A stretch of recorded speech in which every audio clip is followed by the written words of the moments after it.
है, automatic loading का system है और सभी मौसम में ये ऑपरेशनल रहती है। सातवां जो भारतीय जखीरे में एक महत्वपूर्ण हथियार है वो है मुख्य युद्ध टैंक अर्जुन का। कंचन मॉड्यूलर कवच से ये लेस है। 1200 मिलीमीटर की गन इसमें लगी हुई है। 7.8 किलोमीटर की रेंज में थर्मल इमेजिंग की वजह से ये स्ट्राइक कर सकता है और ऑटो ट्रैकिंग स्पीड इसकी 55 किलोमीटर की रफ्तार से ये टैंक दौड़ सकता है, इतना भारी भरकम होने के बावजूद भी। आठवां हथियार है लाइट कॉम्बैट एयरक्राफ्ट तेजस, जो कि देश में बना हुआ है। हल्का मल्टी रोल फाइटर है, हवा से हवा में और हवा से जमीन मिशन के लिए 4000 किलोग्राम तक क्षमता के साथ उड़ सकता है।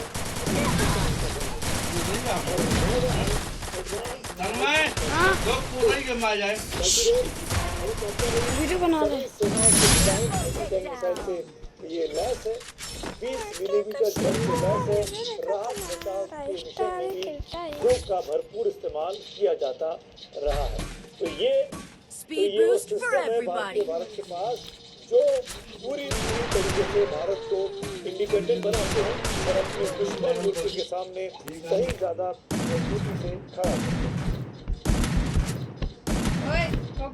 ऑपरेशन सिंदूर देश के पश्चिमी हिस्से में अलर्ट हर जगह और एक ऐसी स्टोरी आपके सामने। एक मुस्तैदी की खबर आई है ओडिशा में दिया गया जब ये पता चला कि चालक दल में 21 ऐसे लोग हैं जो पाकिस्तानी मूल के नागरिक हैं। फिर क्या हुआ, कैसे 21 पाकिस्तानियों को संभाला गया, ये रिपोर्ट देखिए।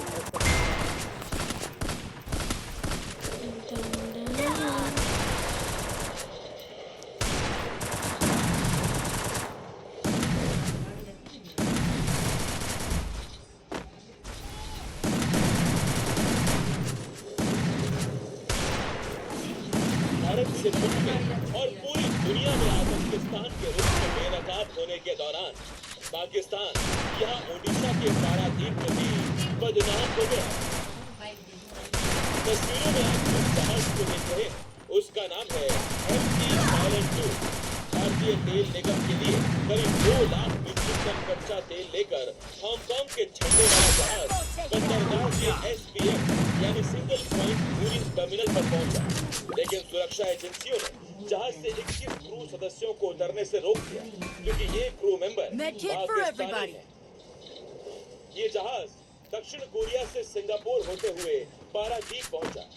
21 पाकिस्तानी क्रू सदस्यों के अलावा इसमें 2 भारत से, जबकि श्रीलंका और थाईलैंड से एक व्यक्ति है। गुरुवार सुबह से इस जहाज से क्रूड ऑयल को उतारने का काम शुरू कर दिया गया। पुलिस के मुताबिक जहाज को तट से करीब 20 किलोमीटर दूर खड़ा किया गया। वहीं से सीधे पाइपलाइन के जरिए कच्चा तेल निकाला जा रहा है। सुरक्षा के लिहाज से ये फैसला लिया गया कि जहाज से किसी भी चालक दल के सदस्य को आजा अरे यार ये अरे जब तक तेल खाली करने की प्रक्रिया पूरी हो जाती लग ही नहीं रहा है मेरा। बाहर नहीं आएगा। सुरक्षा कारणों से सभी 21 पाकिस्तानी क्रू सदस्यों को उतरने से रोक दिया गया। भाई मेरे इस बीच सभी चालक दल के सभी पाकिस्तानी सदस्यों को अपने पासपोर्ट और वीजा जमा करने का निर्देश दिया गया। जहाज के ऊपर Indian coast guard, Odisha marine police और केंद्रीय औद्योगिक सुरक्षा बल नजर रखे हुए। पारादीप में ये घटना ऐसे वक्त में हो रही है जबकि जम्मू कश्मीर के पहलगाम में हुए आतंकी हमले के बाद भारत पाकिस्तान के बीच हमारी बॉर्डर पूरी तरह से बंद हो गया। भारत में रह रहे पाकिस्तानी नागरिकों को भी वापस भेज दिया गया। मोटे तौर पर अपने देश में ये माना जाता है, समझा जाता है कि विदेश नीति और सामरिक नीति पर राजनीति है, लेकिन राजनेताओं को कौन है, उनको तो राजनीति हर चीज में करने की आदत है। ऑपरेशन सिंदूर की आवाज बनी कमेंटोपिया पर मध्य प्रदेश के वरिष्ठ मंत्री जो द्वारा जो विवादित बयान दिया गया था उसका शोर अभी थमा भी नहीं है। अब समाजवादी पार्टी के वरिष्ठ नेता राम गोपाल यादव ने विंग कमांडर बबीता सिंह की जाति गिनाते हुए जो कैसे टिप्पणी जिस कारण उनकी अब आलोचना की। केवल बबीता सिंह ही नहीं, राम गोपाल यादव ने तो एयर मार्शल भारती जो कि DGMO है उनके ऊपर भी टिप्पणी, जाति सूचक टिप्पणी कर दी है।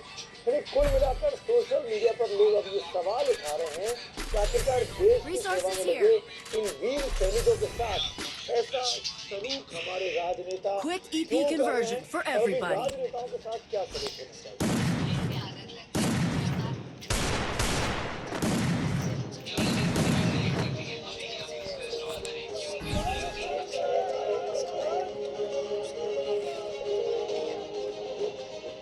समाजवादी पार्टी के सांसद रामगोपाल यादव ने आज एक बेहद आपत्तिजनक बयान दिया, जिसको लेकर बीजेपी ने रामगोपाल यादव के साथ पूरी माफी दे दिया है। पहले आपको वो बयान सुनाते हैं।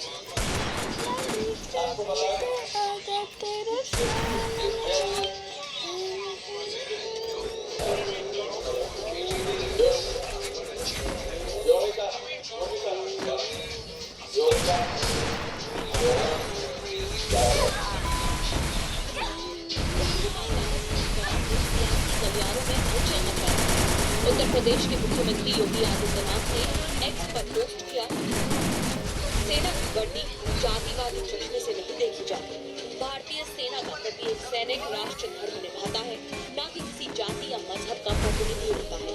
समाजवादी पार्टी के राष्ट्रीय महासचिव द्वारा आंगना बेटी को जाति को बांधना न केवल उनकी पार्टी की संकुचित सोच का प्रदर्शन है, बल्कि सेना के शौर्य और देश की अस्मिता को भी हो रहा है। ये बड़ी मानसिकता है जो तुष्टिकरण और वोट बैंक की राजनीति में राष्ट्रभक्ति का वोट बांटने का नुस्खा हासिल है। इस विकृति जातिवादी सोच को जनता भूल जाती है। सिर्फ मुख्यमंत्री योगी ही नहीं, बल्कि उत्तर प्रदेश के उप मुख्यमंत्री ब्रजेश पाठक ने भी बयान को लेकर विपक्ष को घेरी जाति के आधार पर का अपमान कर समाजवादी पार्टी को अपनी नीच मानसिकता और महिला विरोधी सोच को उजागर करने का काम किया। रामगोपाल यादव जी का बयान सरकार की और हर भारतीय वायुसेना के हर जवान का आत्मा। ये नया भारत है, यहाँ जन्म से नहीं कर्म से पहचान होती है। जाति के आधार पर लोगों का बांटना समाजवादी पार्टी का पुराना सगल रहा है, इसमें कुछ भी नया नहीं है। दलितों का अपमान अब हिंदुस्तान कभी स्वीकार नहीं करेगा। समाजवादी पार्टी को पूरे समाज से, पूरे प्रदेश से, पूरे देश से माफी मांगनी चाहिए। अभी 2 दिन पहले ही मध्य प्रदेश के एक मंत्री विजय शाह ने कर्नल सोफिया कुरैशी को लेकर भी विवादित टिप्पणी की थी।